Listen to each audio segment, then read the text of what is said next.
Wielu z Was prosi nas w komentarzach o zrobienie audycji o rynkach nieruchomości mieszkalnych w poszczególnych miastach. I taka audycja pewnie niedługo pojawi się na naszym kanale. Subskrybuj więc ten kanał, aby dowiedzieć się, kiedy to będzie. Ale też warto zastosować taką metodę, że od ogółu do szczegółu. I w dzisiejszej audycji opowiem trochę o ogólnej sytuacji na rynku nieruchomości w Polsce, ale także o tym, co dzieje się na świecie i jak wygląda Europa na tle świata, bo wbrew pozorom sytuacja Unii Europejskiej, polskiej gospodarki ma ogromne znaczenie dla wszystkich osób, które chcą kupować lub sprzedawać mieszkania, domy, działki budowlane w Polsce. A jeżeli interesują Ciebie trendy oraz nowości o prawie w nieruchomościach, subskrybuj ten kanał.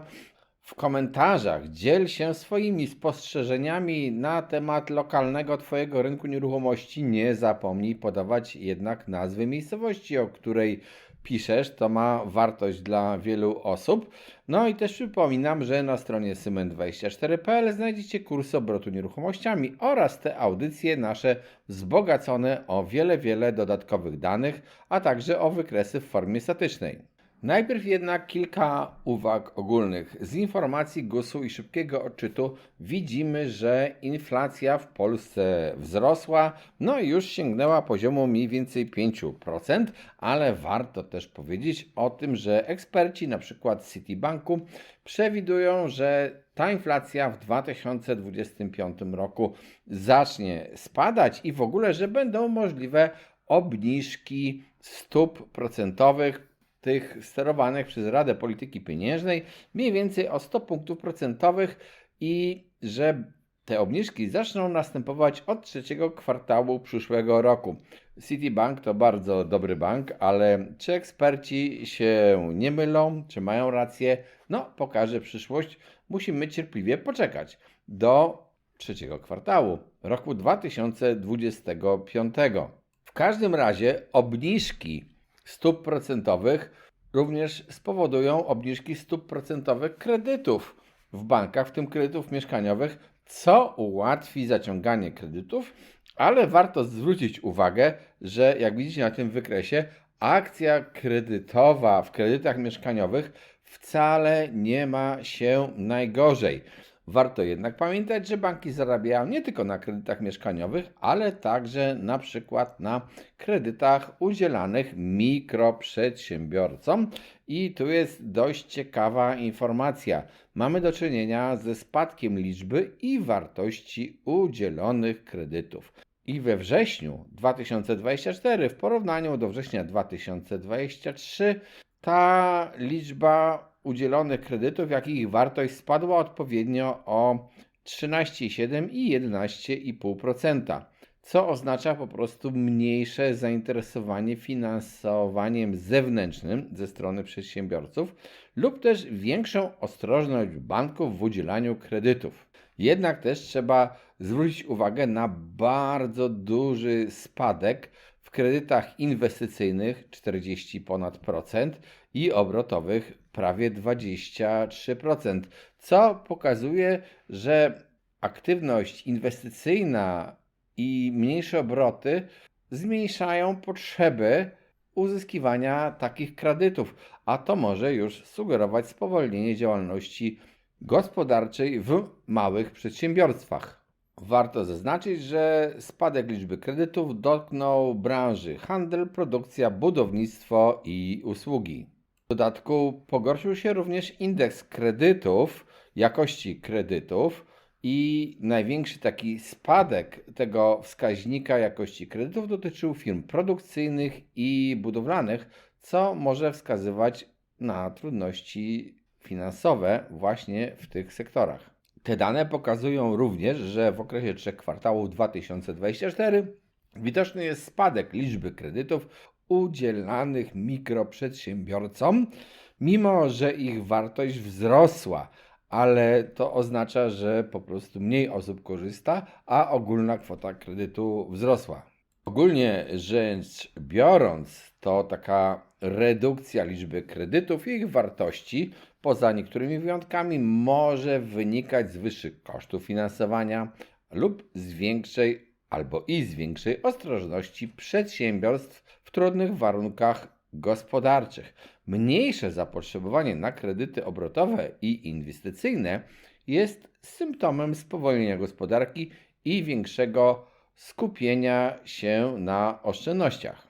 Wracając do naszego rynku nieruchomości, największych miast i rynku pierwotnego, warto też zauważyć, że w zasadzie w relacji październik-wrzesień 2024 mamy do czynienia, no można powiedzieć, ze stabilizacją cen. Te zmiany cen między jednym miesiącem, wrześniem a październikiem w miastach są nieistotne, w granicy błędu, bliskie zera. No nawet jeżeli zmiana jest 1%, to nadal jest to zmiana, można powiedzieć, taka w granicach błędu statystycznego. Oczywiście w ciągu roku widzimy wzrosty ceny średniej metra kwadratowego w ofercie deweloperów, ale ten rok jest historią już, bo nawet jeżeli patrzymy się na to, co działo się na początku roku, to jeszcze pamiętajmy, że wtedy deweloperzy żyli w starych jakichś oczekiwaniach i myśleli, że będzie na przykład nasz rynek napędzany nowym pomysłem kredytu 0%.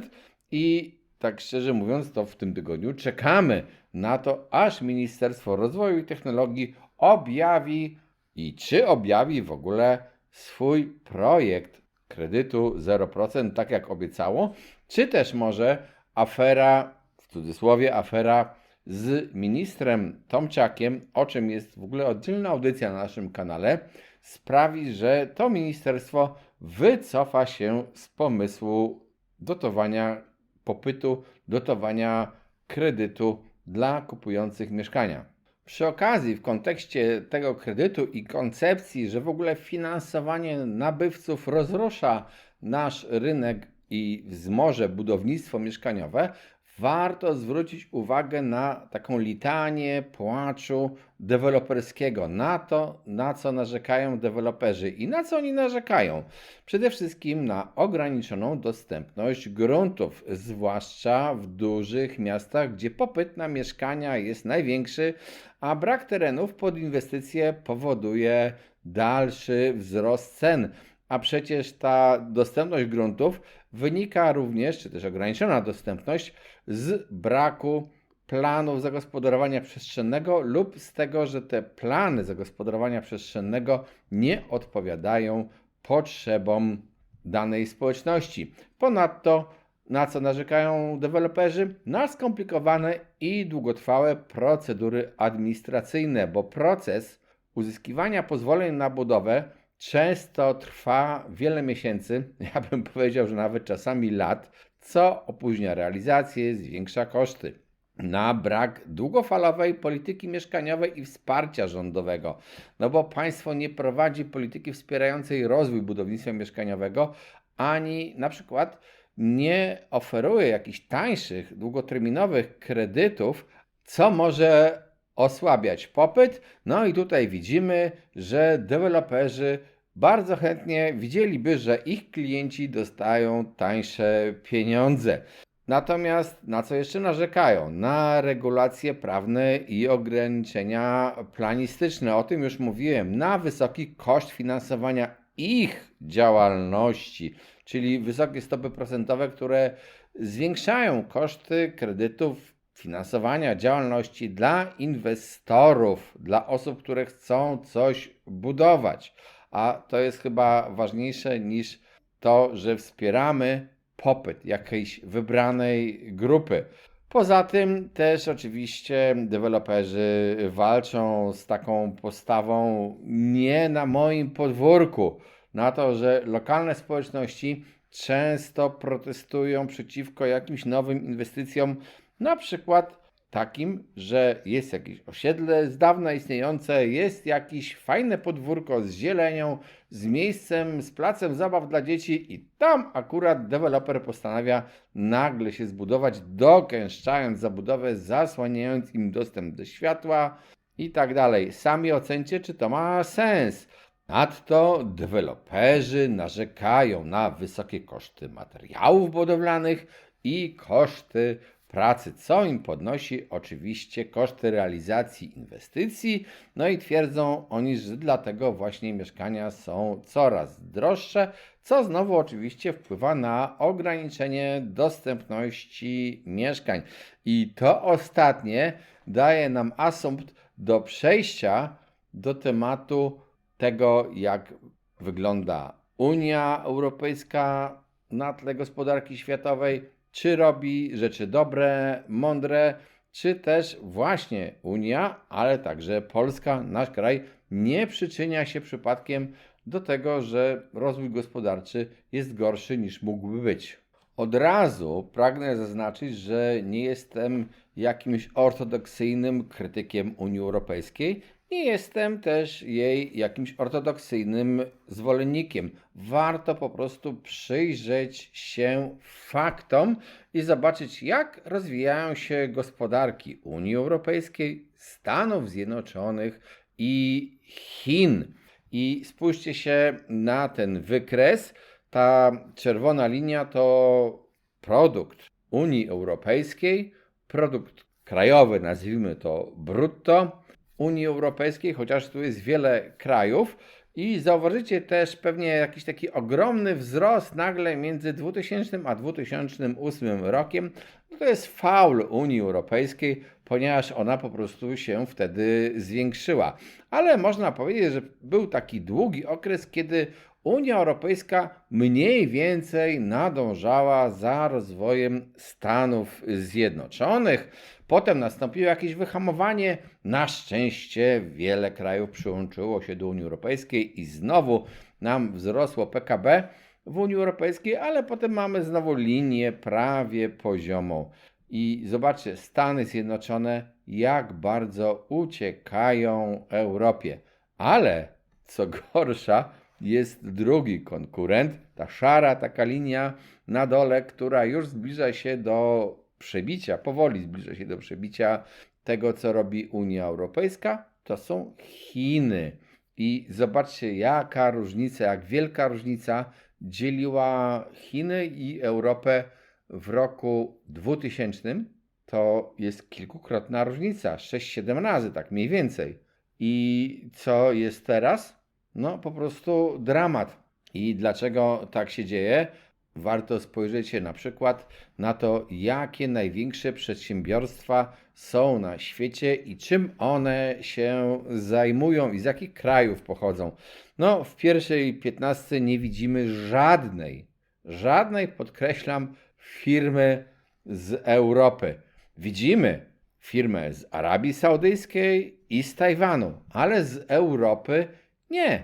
I co to znaczy? Zobaczcie, europejska gospodarka w ogóle nie istnieje w najnowszych technologiach, w niczym, co jest związane z półprzewodnikami, informatyką, sztuczną inteligencją. Europa przoduje, owszem, w wymyślaniu zasad regulowania, korzystania ze sztucznej inteligencji, z tego, jak należy chronić obywateli przed sztuczną inteligencją. Europa również przoduje w wymyślaniu zasad o ochronie naszych informacji o nas, czyli tak zwanym RODO. Ale ta ochrona spowodowała to, że na przykład wiele stron internetowych, które zawierają informacje naukowe o nowych faktach, które dzieją się w nauce i te strony znajdują się poza Europą, są wyłączane z dostępu dla ludzi, którzy znajdują się akurat w Europie,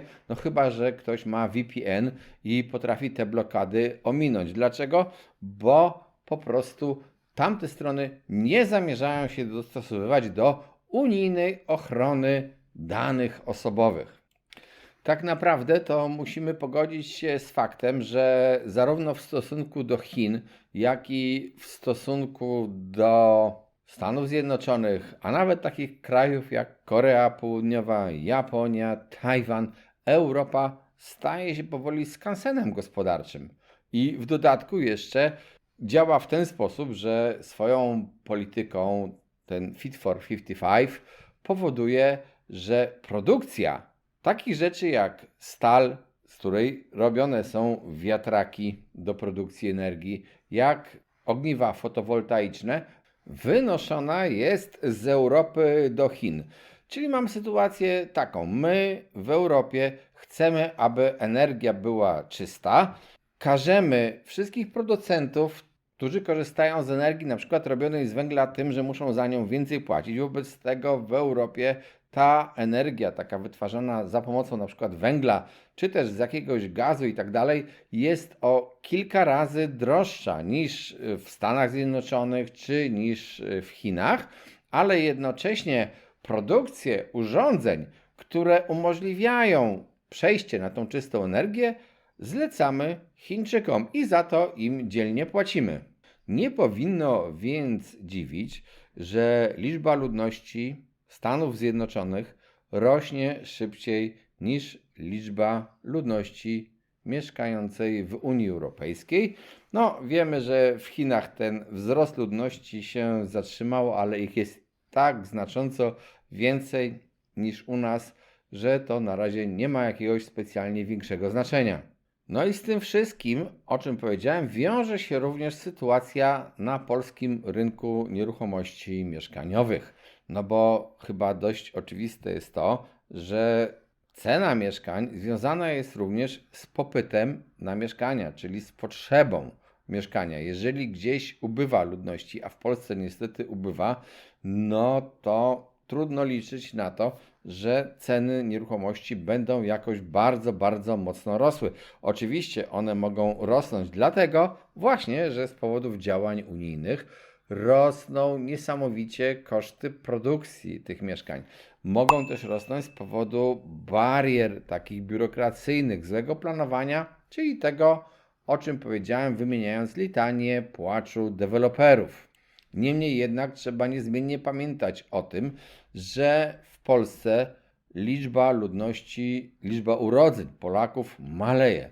W dodatku Ukraińcy wyjeżdżają z Polski, na ich miejsce przyjeżdżają pracownicy mniej lub bardziej sezonowi z Ameryki Południowej albo z byłych krajów Związku Radzieckiego położonych w Azji. Czy oni jednak będą chcieli tutaj sprowadzać się na stałe, czy też swoją pracę traktują przejściowo? No to dopiero zobaczymy. W każdym razie na dzień dzisiejszy wielu z tych pracowników mieszka w takich hotelach robotniczych, nazwijmy to, miejscach, gdzie mają zapewnione przez agencje pracy miejsca do spania.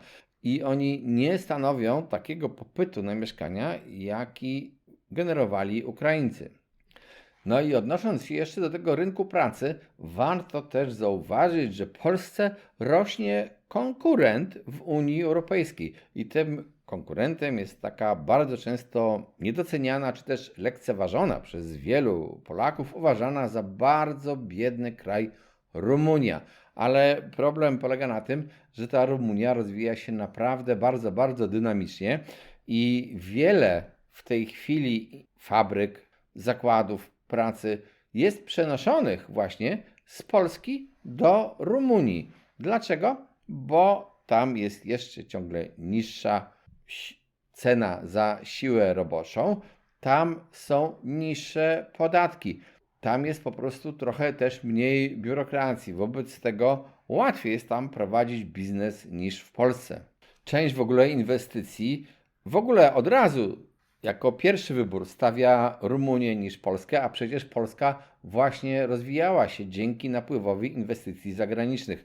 W dodatku część tych inwestycji zagranicznych w Polsce, które istnieją, to są fabryki, no można powiedzieć już z takich przestarzałych gałęzi przemysłu, bo naprawdę, jeżeli wrócimy do tej tabeli, tej informacji, którą pokazywałem o największych firmach, zobaczcie, że rozwija się głównie sztuczna inteligencja, informatyka, półprzewodniki, takie nowoczesne gałęzie przemysłu. A u nas mamy bardzo często po prostu montownie samochodów i to w dodatku spalinowych, a te elektryczne też niekoniecznie rozwijają się najlepiej, a w dodatku jeżeli stawiamy na produkcję na przykład baterii do samochodów, to stawiamy na produkcję czegoś, do czego bardzo ważny wsad stanowią metale ziem rzadkich, czyli coś, co w Polsce ani w Europie w zasadzie nie występuje, coś, co trzeba sprowadzać i jesteśmy uzależnieni od tego, czy nam ktoś będzie chciał coś dostarczać, czy nie.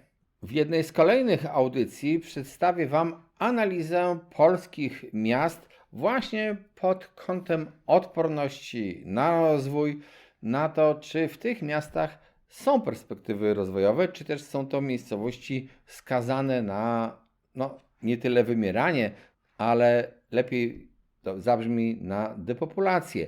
A to samo będzie już mówiło przez się o tym, czy warto w tych miejscowościach inwestować w nieruchomości, w działki, w mieszkania, w domy, czy też takie inwestycje mogą być długofalowe, czy też może jest to zysk chwilowy, a jeśli ktoś chce inwestować długoterminowo, to powinien po prostu tych miejscowości unikać. No cóż, w takim razie subskrybujcie nasz kanał, piszcie nam w komentarzach o tym, co dzieje się w Waszych miejscowościach, sugestie nowych tematów. Nie zapomnijcie zaglądać na stronę cement24.pl, gdzie znajdziecie szkolenia online dla osób, które chcą obracać nieruchomościami, ale także nasze audycje wzbogacone o dodatkowe dane i wykresy w formie statycznej. Cześć, trzymajcie się.